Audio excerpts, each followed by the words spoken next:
एक लड़की को देखा तो। एपिसोड 24। ऑफिस। रोहित जानना चाहता है कि आखिर किशन अंकल की जान किसने बचाई थी। होटल पैराडाइज पहुंचते ही रोहित ने सिक्योरिटी इंचार्ज को फ्रंट ऑफिस में बुलाया। रोहित ने सनी से कहा, आर्यन तुम काफ़ी देर से स्वीट में अकेला है, तुम जाकर उसे देखो। मैं सीसीटीवी फुटेज चेक करके आता हूँ। सनी को भी उस लड़की की तस्वीर देखनी थी जिसने किशन अंकल की जान बचाई थी, मगर वह जानता था कि आर्यन काफ़ी देर से अकेला है, उसके पास जाना इस वक्त बहुत ज़रूरी है। सनी के जाते ही सिक्योरिटी चीफ एक लैपटॉप पे सीसीटीवी की सारी फुटेज लेकर आया, मगर जैसे ही उसने लैपटॉप सिक्योरिटी सर्वर से कनेक्ट किया, रिसेप्शन से एक स्टाफ मेंबर रोहित को ढूंढता हुआ वहाँ आ गया। उसने रोहित से कहा, सर आपके परिवार से कोई मिलने आया है। हमने उनसे कहा है कि आप इस वक्त कमरे में नहीं हैं, लेकिन उन्होंने हमारी बात नहीं मानी। वो आपकी स्वीट में आपका इंतज़ार कर रहे हैं। स्वीट में उस वक्त आर्यन अकेला था। परेशान रोहित ने स्टाफ को डांटते हुए कहा, तुमने उन्हें ऊपर क्यों जाने दिया, कौन थे वो? डरे हुए रिसेप्शनिस्ट ने रोहित से कहा, सर वो आपके कजिन ब्रदर धीरज मारवा थे। आखिर वो भी तो मारवा कंपनी के बोर्ड ऑफ डायरेक्टर में से एक थे, हम उन्हें कैसे रोक सकते थे? रोहित के चेहरे पर अचानक टेंशन साफ दिखाई देने लगा। वो बिना कुछ सोचे समझे लिफ्ट की ओर भागने लगा और उसके पीछे दो बॉडीगार्ड्स और कुछ स्टाफ के लोग भी दौड़ पड़े। रोहित जोरों से लिफ्ट का बटन दबाने लगा। एक बॉडीगार्ड ने रोहित से कहा, सर आप फिक्र मत करिए, हमारे 6 गार्ड्स ऊपर आर्यन की प्रोटेक्शन के लिए खड़े हैं। तभी रोहित ने बड़ी भारी आवाज़ में उस गार्ड से कहा, मगर तुम धीरज को नहीं जानते, वो बहुत ही खतरनाक आदमी है। ऊपर रोहित के प्रेसिडेंशियल स्वीट में आर्यन अपने दोनों हाथों की मुट्ठी बंद करके उसके सामने खड़े लोगों की ओर देख रहा था। धीरज के बॉडीगार्ड और रोहित के बॉडीगार्ड एक दूसरे से गुस्से से देखे जा रहे थे। ऐसा लग रहा था कि कभी भी दोनों ग्रुप के बीच फाइट शुरू हो सकती थी। धीरे धीरे धीरज आर्यन की ओर बढ़ने लगा।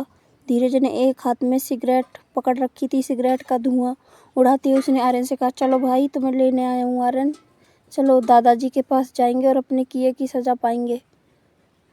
धीरज का चेहरा देखकर आर्यन को बहुत डर लग रहा था। धीरज ने झटके से आर्यन को उठाया और बालकनी की रेलिंग से फेंकने लगा। आर्यन के चिल्लाते ही धीरज रुक गया। आर्यन को जमीन पर रखकर जोर जोर से हंसने लगा। धीरज के बॉडीगार्ड्स भी हंसने लगे। तभी धीरज फिर से आर्यन की ओर कदम बढ़ाने लगा। आर्यन हिम्मत जुटाने की कोशिश कर रहा था, मगर उसके कदम अपने आप ही पीछे जाने लग रहे थे। तभी सनी आर्यन और धीरज के बीच में आकर खड़ा हो गया। सनी ने धीरज से कहा, धीरज भैया ये आप क्या कर रहे हैं? आप इस वक्त आर्यन को नहीं ले जा सकते। रोहित भैया आपको ये बिल्कुल अच्छा नहीं लगेगा। धीरज ने सनी को एक हाथ से हटाते हुए कहा, सनी तुम अभी बच्चे हो, कुछ नहीं जानते, मेरे बीच में मत आओ। अरे मुझे तो यहाँ खुद दादाजी ने भेजा है, इस नाजायज मेरा मतलब कि इस बच्चे को लेने के लिए घर लाने का हुक्म दिया है। तुम ही बताओ, दादाजी के ऑर्डर को तो मानना ही पड़ेगा ना। चलो बेटा, दादाजी ने बुलाया है। धीरज अपने लंबे हाथों को आगे बढ़ाकर आर्यन को उठाने की कोशिश करने लगा। तभी सनी ने फिर से धीरज को रोक लिया। धीरज भैया प्लीज़, आप ऐसा मत कीजिए। रोहित भैया अभी ऊपर आते होंगे, आप पहले उनसे बात कर लीजिए। धीरज को सनी की बात बिल्कुल पसंद नहीं। उसने बड़े गुस्से से सनी की ओर देखकर कहा, तुम्हें क्या लगता है तुम्हें रोहित के कजिन हो इसलिए तो उसने तुम्हें साथ रखा है? नहीं, उसे आर्यन के लिए काया चाहिए थी, बस तुम्हें उस लिए अपने साथ रखा है।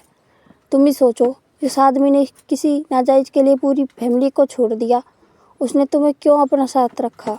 चलो इस हट जाओ मेरे रास्ते से। धीरज के मुंह से ऐसी बात सुनकर सनी के सेल्फ रिस्पेक्ट को धक्का लगा था। और पढ़ाई में कोई दिलचस्पी नहीं थी, मगर वो बाकी चीज़ों में बहुत होशियार था। फैमिली में सबसे ज़्यादा हमेशा रोहित ने ही उसे सपोर्ट किया था और इसलिए वो रोहित के साथ रहना पसंद करता था। और अब तो यह न सिर्फ उसके भतीजे की सेफ्टी का सवाल बल्कि उसके गेमिंग गुरु की भी सेफ्टी का सवाल था। सनी ने आर्यन को अपनी बाहों में उठा लिया और धीरज से कहा, भैया चाहे कुछ भी हो जाए, आप आर्यन को नहीं ले जा सकते बस। इस बात पर धीरज ने गुस्से में आकर उसने अपने सर के स्लीव ऊपर चढ़ाते हुए सनी से कहा, अब तुम्हारे साथ जो होगा उसका जिम्मेदार मैं नहीं। सनी ने बचपन में धीरज के हाथों से बहुत मार खाई थी। धीरज कराटे में ब्लैक बेल्ट था। सनी को पता था कि वो चाहकर भी धीरज का मुकाबला नहीं कर सकता था। सनी के पास जाकर धीरज ने उससे कहा, लगता है तुम्हारी याददाश्त बहुत कमजोर है, शायद बचपन की यादें अब तुम्हें याद नहीं। तभी अचानक से पीछे से एक आवाज आई, काफी बातें तुम भी भूल चुके हो धीरज, तुम्हारा बेवजह बच्चों को परेशान करना मुझे बिल्कुल पसंद नहीं था। रोहित ने धीरज के बॉडीगार्ड को धक्का मारकर उसे अपने लिए रास्ता बनाया और धीरज ने रोहित के बिल्कुल सामने आकर बोला, कोई मेरे घर में मेरे बनाए हुए रूल्स तोड़े मुझे आज भी पसंद नहीं। रोहित को देखकर धीरज ने अचानक ही अपना मूड बदला और बदलते हुए कहा, अरे रोहित तुम आ गए, कब से तुम्हारा इंतजार कर रहा था। धीरज को पता था कि कराटे में रोहित उसका भी सीनियर था, इसलिए रोहित से किसी भी तरह का मुकाबला करना फिजूल था।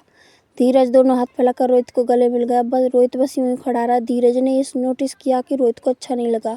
वो हंसते कहने लगा, अरे भाई तुम तो बुरा मान गए, तुम तो थे ही नहीं, तो मैंने सोचा सनी के साथ वही पुरानी मस्ती की जाए।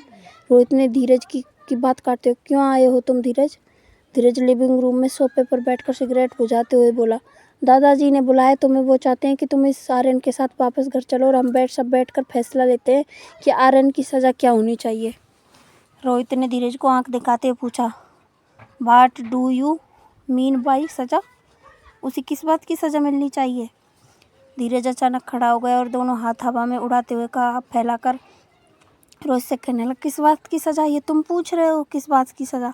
तुम नहीं जानते इस नाजायज बच्चे को किस बात की सज़ा मिलनी चाहिए? ये एक पागल और बदतमीज लड़का है, इस बात की सज़ा मिलनी चाहिए इसे। क्या बिगाड़ा था हमारी दादी ने इसका? कितने अच्छे से रखती थी इसे। किसी बात के लिए इसकी जिद को उन्होंने पूरा नहीं किया तो इसने उनको सीढ़ियों से धक्का दे दिया। दादी के सिर पे इतनी गहरी चोट आई कि उन्हें ब्रेन हेमरेज हो गया है। हॉस्पिटल में ज़िंदगी और मौत के बीच आज भी लड़ रही हैं और तुम पूछ रहे हो किस बात की सज़ा मिलनी चाहिए इस बच्चे को? रोहित ने धीरज को वार्न करते हुए, आवाज़ नीचे रखो, मैंने तुम लोगों से 1000 बार कह चुका हूँ कि दादी माँ का एक्सीडेंट आर्यन की वजह से नहीं हुआ, उसका कोई कसूर नहीं है। अब धीरज भी अपनी आवाज़ चढ़ाकर बोला, अगर कसूर इस पागल का नहीं है तो और किसका है? लोगों ने अपनी आंखों से देखा इसे और दादी को ऊपर बहस करते हुए और फिर किसी बात पर इस पागल को गुस्सा आ गया और उसने दादी माँ को धक्का दे दिया। हम भी कैसे मान लें कि जो सब कह रहे हैं वो झूठ कह रहे हैं और तुम ही एक सच्चे हो जो साइको को इनोसेंट कह रहे हो।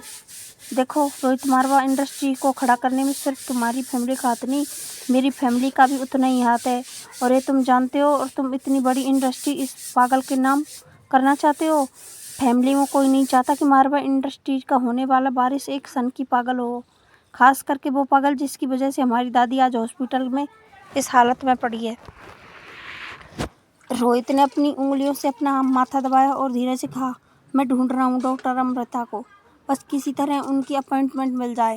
रोहित की इस बात पर धीरज ने अपनी आवाज़ चढ़ा ली, ढूंढो उसे, इतने महीनों से हम भी ढूंढ रहे हैं डॉक्टर अमृता को, मगर इतना आसान नहीं है उनकी अपॉइंटमेंट मिलना और ये बात तुम अच्छी तरह ही जानते हो।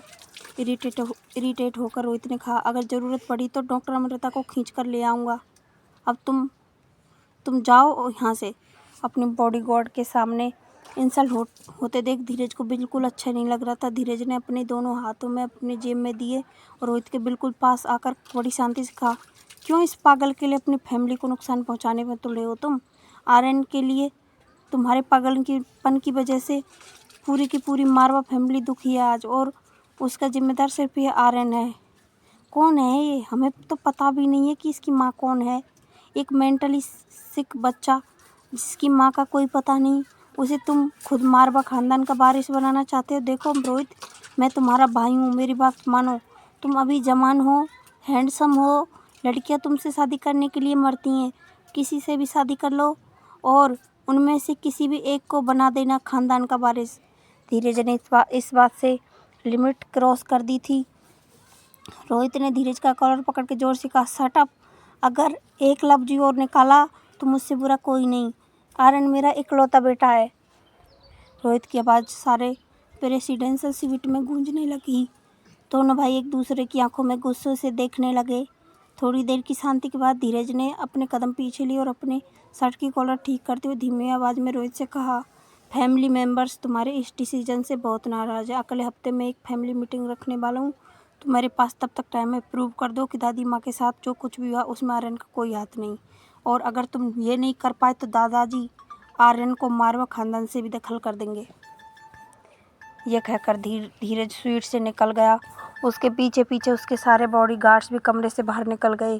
धीरज के जाने के बाद रोहित की नज़र आर्यन पर पड़ी। आर्यन काफ़ी डरा हुआ था, उसकी आंखों में साफ नज़र आ रहा था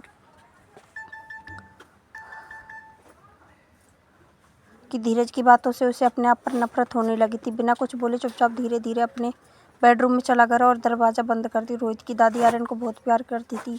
आर्यन भी उनसे काफ़ी घुल मिल गया था। आर्यन की बचपन से कोई माँ नहीं थी। माँ की ममता क्या होती है उसे अपनी दादी से ही पता चला था। दादी को पता था कि आर्यन लोगों से बात करने में हिचकिचाता है, ना कभी किसी से कुछ मांगता ना कुछ जिद करता है, मगर आर्यन के मन की इच्छा दादी उसकी आंखों में पढ़ लेती।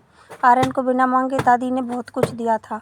उस दिन जब दादी माँ का एक्सीडेंट हुआ तब आर्यन उनके साथ ही था, मगर रोहित को इस बात की यकीन था कि दादी माँ के साथ जो कुछ भी हो उसके पीछे आर्यन का कोई हाथ नहीं हो सकता। मारवा खानदान में कई लोग रोहित की पोजीशन से जलते थे। दादाजी ने तो पावर रोहित को ही दिए थे, वो पावर धीरज और परिवार के दूसरे कई लोगों को चाहिए थे। दादाजी ने रोहित को बिजनेस इसलिए नहीं सौंपा था कि रोहित उनका पोता था, बल्कि उन्हें पता था कि रोहित में सारी काबिलियत है जो उसके किसी बिजनेस ग्रुप के हेड में होनी चाहिए। यह बात सिर्फ परिवार के लोगों को ही पसंद नहीं आई, क्योंकि रोहित उम्र में काफ़ी छोटा था। रोहित जानता था कि अगर वो बिजनेस हेड की पोजीशन छोड़ देगा तो वो लोग आर्यन को परेशान करना बंद कर देंगे, मगर वो ये भी जानता था कि बिजनेस अगर उनके हाथ में चला गया तो वो कंपनी और कंपनी के वर्कर्स के लिए अच्छा नहीं होगा।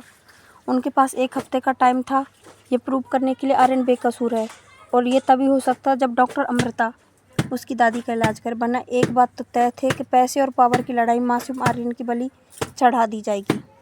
आज की बात से रोहित काफ़ी डिस्टर्ब हो गया। वैसे तो रोहित शराब को हाथ नहीं लगाता, मगर आज उसका मन इतना उदास था कि उसने गिलास में थोड़ी सी वाइन ली और पीना शुरू कर दिया। रोहित को ऐसी हालत में देखकर सनी को बिल्कुल अच्छा नहीं लगा। चाहे कुछ भी हो जाए वो रोहित को हारते हुए नहीं देख सकता। उसने रोहित को आज अकेले छोड़ देना ही बेहतर समझा और उसने अपने कमरे में चला गया। कमरे में जाकर सनी ने अपना मूड फ्रेश करने के लिए सोचा कि उन्हें थोड़ी देर गेम खेल ली जाए। उसे पता था कि आज उसका भतीजा AUR गेमिंग में उसका गुरु ऑनलाइन नहीं होगा। जो कुछ भी होता उसके बाद आर्यन बहुत हर्ट हो चुका था, मगर जैसे ही सनी ने गेम में लॉगिन किया उसने देखा कि स्वीट एंजल ऑनलाइन है।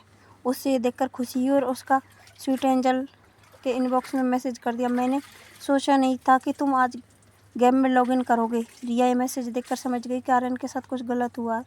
तभी सनी ने आगे टाइप किया, आज तुम्हारे साथ जो भी है उससे भैया बहुत दुखी हैं, मगर तुम बिल्कुल भी चिंता मत करो, भैया बहुत जल्दी अब डॉक्टर अमृता को ढूंढ लेंगे और ये साबित कर देंगे तुम इनोसेंट हो। ये सुनकर शौक हो गई।